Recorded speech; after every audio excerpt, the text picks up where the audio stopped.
মিনু কিচেনে তোমাদের সবাইকে স্বাগতম। নমস্কার বন্ধুরা, আশা করছি তোমরা সবাই ভালো আছো। আজকে ইলিশ মাছের মাথা দিয়ে কচু শাক বানাবে বৌমা, তাই কচু শাক নিতে চলে এসেছি। টিভিতে যখন ছোট বউয়ের সিনেমাটা দেখতাম, আমার মতো কালী ব্যানার্জি ইলিশ মাছের মাথা দিয়ে কচু শাক খেতে খুব ভালোবাসতো। কচু পাতাগুলোর কোনো প্রয়োজন নেই বলে কেটে বাদ দিয়ে দিচ্ছি। ভালো করে বেঁধে গুছিয়ে নিচ্ছি বন্ধুরা, পড়ে গেলে তোমরা তা তুলতে আসবে না। সমস্তটা গুছিয়ে নিয়েছি, বাড়িতে গিয়ে ঝটপট কেটে নেব। ঝটপট কেটে কুটে রেডি করে দিই। বৌমা কিন্তু ইলিশ মাছের মাথা দিয়ে কচু শাকটা দারুণ বানায়। তোমরাও এইভাবে বানাবে, তোমাদেরও অনেক ভালো লাগবে। এ নাও, কচু শাকটা কেটে দিলাম, ঝটপট রান্নাটা শুরু করো দেখি। এই রেসিপিটা আমার শাশুড়ি মায়ের খুবই পছন্দের একটা রেসিপি। অল্প একটু জল দিয়ে কচুটা সিদ্ধ বসিয়ে দিচ্ছি। কচুটা তাই সিদ্ধ হতে থাক, আমি ইলিশ মাছের মাথাটা ঝটপট কেটে নিই। বাকি ইলিশ মাছটা দিয়ে ইলিশের ভাপা বানিয়েছি, তাই এবারে আর দেখালাম না। এর আগে আমি ইলিশ মাছের ভাপার রেসিপিটা খুব সহজ উপায়ে বানিয়েছি।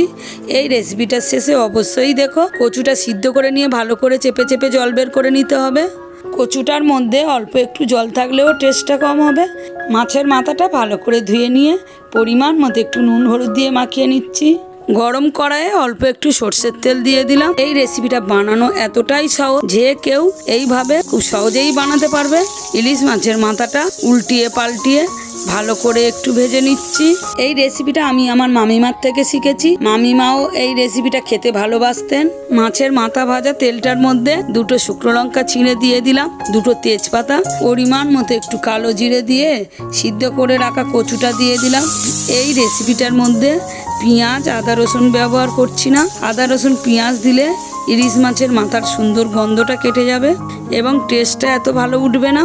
পরিমাণ মতো একটু নুন হলুদ দিয়ে ভালো করে ভাজা ভাজা করে নিচ্ছি। কচু শাকটার মধ্যে রস থেকে গেলে টেস্টটা কমে যাবে, তাই গ্যাসটাকে লো ফ্লেমে রেখে একভাবে নাড়তে হবে এবং ভালো করে ভাজা ভাজা করে নিতে হবে। কচুর রসটা অনেকটাই টেনে গেছে।